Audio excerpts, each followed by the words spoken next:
चलिए एक picture imagine करते हैं। साल है 2045। दिल्ली की एक ऐसी सुबह जहां हवा में कोई बदबू नहीं है, कोई धुआं नहीं। और ये जगह कौन सी है? ये है दिल्ली का गाजीपुर लैंडफिल, जो आज कुतुब मीनार जितना ऊंचा कचरे का पहाड़ बन चुका है। अब जरा सोचिए, क्या हो अगर यही जगह एक खूबसूरत हरे भरे पार्क में बदल जाए? सुनने में बिल्कुल सपने जैसा लगता है ना? तो सबसे बड़ा सवाल यही है, क्या ये सपना सच हो सकता है? क्या हम इस विजन को आज की डरावनी हकीकत से निकालकर सच में बदल सकते हैं? इस सवाल का जवाब ढूंढने के लिए पहले प्रॉब्लम को ठीक से समझना पड़ेगा। मतलब आखिर ये कचरे का पहाड़ बना ही क्यों? तो चलिए शुरुआत करते हैं इंडिया के वेस्ट क्राइसिस के कुछ आंखें खोल देने वाले नंबर्स से। तो देखिए, भारत हर साल 62 मिलियन टन कचरा पैदा करता है। ये इतना बड़ा नंबर है कि इसको इमेजिन करना भी मुश्किल है। इसको ऐसे समझते हैं, ये रोज का लगभग 1,70,000 टन कचरा है, हर रोज। अब इस स्लाइड में प्रॉब्लम की असली जड़ छिपी है।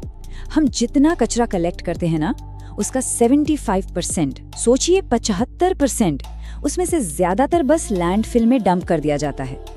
ठीक से प्रोसेस तो सिर्फ एक छोटा सा हिस्सा ही हो पाता है। और यही है असली प्रॉब्लम। और बात सिर्फ घर से निकलने वाले कचरे की नहीं है। इसके अलावा हर साल 4 million ton plastic waste, 3.2 million ton e waste यानी पुराने फोन्स, लैपटॉप्स और 150 मिलियन टन कंस्ट्रक्शन वेस्ट भी निकलता है। ये सब एक ही टूटे हुए सिस्टम के अलग अलग चेहरे हैं। तो सवाल ये है कि आखिर ये नंबर्स इतने बड़े क्यों हैं? ऐसा क्या गलत हो रहा है? चलिए अब देखते हैं कि इस पूरे सिस्टम में प्रॉब्लम कहाँ है।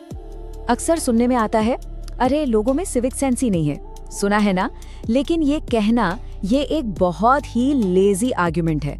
और सच कहूं तो ये असली मुद्दे से ध्यान भटकाता है। क्योंकि असली प्रॉब्लम लोगों की आदतों में उतनी नहीं है जितनी सिस्टम के डिजाइन में है। देखिए, जब तक कचरा घरों में अलग नहीं किया जाएगा, जब तक कचरा फेंकना प्रोसेस करने से सस्ता पड़ेगा, और जब तक हम उन 40-50 लाख वेस्ट पिकर्स को जो ये काम करते हैं सिस्टम का हिस्सा नहीं बनाएंगे, तब तक कुछ नहीं बदलने वाला। तो क्या इसका कोई सोल्यूशन है? बिल्कुल है। अच्छी खबर ये है कि हम अकेले नहीं हैं। दुनिया के कई देशों ने इस प्रॉब्लम से निपटने के लिए कमाल के मॉडल्स बनाए हैं। तो चलिए देखते हैं कि हम उनसे क्या सीख सकते हैं। सबसे पहले जर्मनी का फंड सिस्टम। ये बहुत सिंपल है। जब कोई प्लास्टिक बॉटल या कैन खरीदता है तो उसे थोड़े एक्स्ट्रा पैसे देने पड़ते हैं। जब वो खाली बॉटल वापस करता है तो वो पैसे उसे वापस मिल जाते हैं। इस छोटे से इंसेंटिव का नतीजा वहाँ 98% प्लास्टिक बॉटल्स रिसाइकल होने के लिए वापस आ जाती हैं। 98%। अब साउथ कोरिया को देखिए, वहाँ पे एज यू थ्रो मॉडल है। इसका मतलब जितना कचरा फेंका जाएगा उतना पैसा देना होगा। इसके लिए अलग से स्पेशल बैग्स खरीदने पड़ते हैं। और जैसे ही कचरा फेंकने का पैसा जेब से जाने लगा, लोगों ने अपना बिहेवियर बदल लिया। रिजल्ट, कचरा पैदा होने में 30 से 40% की कमी आ गई। और ये सुनकर शायद थोड़ा अजीब लगे, लेकिन स्वीडन का सिस्टम इतना एफिशिएंट है, इतना जबरदस्त है कि उनके पास अपने प्लांट चलाने के लिए कचरा ही कम पड़ जाता है, तो वो दूसरे देशों से कचरा इंपोर्ट करते हैं। सोच रहे हैं, वो कचरे को एक प्रॉब्लम नहीं, एक रिसोर्स मानते हैं। लेकिन हाँ, लोगों की आदतें बदलना कोई आसान काम नहीं है। ये रातों रात नहीं होता। इसका सबसे बड़ा एग्जाम्पल है जापान। वहाँ कुछ शहरों में कचरे को 34 अलग अलग कैटेगरीज में बांटा जाता है। और इस कल्चर को बनाने में उन्हें 50 साल लग गए। मतलब इस काम में सब्र और लगातार मेहनत की जरूरत है। तो ठीक है, हमने दूसरे देशों से सीख लिया। अब सवाल ये है कि इन सब आइडियाज को भारत के लिए एक प्रैक्टिकल प्लान में कैसे बदला जाए। एक ऐसा प्लान जो अगले 20 साल में काम करे। चलिए इस रोड मैप को देखते हैं। ये टाइमलाइन पूरे बदलाव का एक रोड मैप है। देखिए, पहले 5 साल यानी 2025 से 2030 तक नींव डालने का काम होगा। मतलब कचरे को घर से ही अलग करना जरूरी बनाना, ईपीआर लागू करना, जिसका मतलब है कि जो कंपनी प्रोडक्ट बना रही है उसके वेस्ट की जिम्मेदारी भी उसी की होगी। और पुराने कचरे के पहाड़ों को साफ करना, जिसे बायोमाइनिंग कहते हैं। फिर अगले 7 साल में सिस्टम को स्केल अप किया जाएगा। पूरे देश में डिपॉजिट रिटर्न स्कीम लाई जाएगी। और आखिरी 8 साल में हमारा लक्ष्य होगा एक सर्कुलर इकोनॉमी बनाने का। एक ऐसी इकोनॉमी जहां वेस्ट नाम की चीज ही ना हो, सब कुछ रिसोर्स बन जाए। अब ये प्लान सुनने में तो बहुत अच्छा लग रहा है, आसान भी लग रहा है, लेकिन इसको जमीन पर उतारना इतना सीधा नहीं है। इसके रास्ते में असली चैलेंजेस क्या हैं? चलिए उन पर भी एक नजर डालते हैं। सबसे पहली और सबसे बड़ी चुनौती है पॉलिटिकल विल।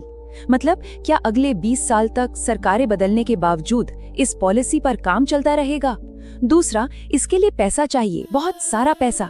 वेस्ट मैनेजमेंट पर खर्च को 3 से 5 गुना बढ़ाना पड़ेगा। और तीसरा, कल्चरल शिफ्ट। लोगों की आदतें बदलने में कम से कम 15-20 साल यानी एक पूरी जनरेशन लग सकती है। और हाँ, जो पुरानी समस्याएं हैं जैसे जमीन के नीचे का पानी जो गंदा हो चुका है, वो रातों रात ठीक नहीं होंगी।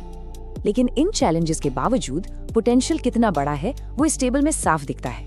देखिए, अगर जर्मनी 98% बॉटल्स कलेक्ट कर सकता है तो क्या हम 80-90% नहीं कर सकते? बिल्कुल कर सकते हैं। अगर साउथ कोरिया 40% वेस्ट कम कर सकता है तो हम भी 25-35% तक तो कर ही सकते हैं।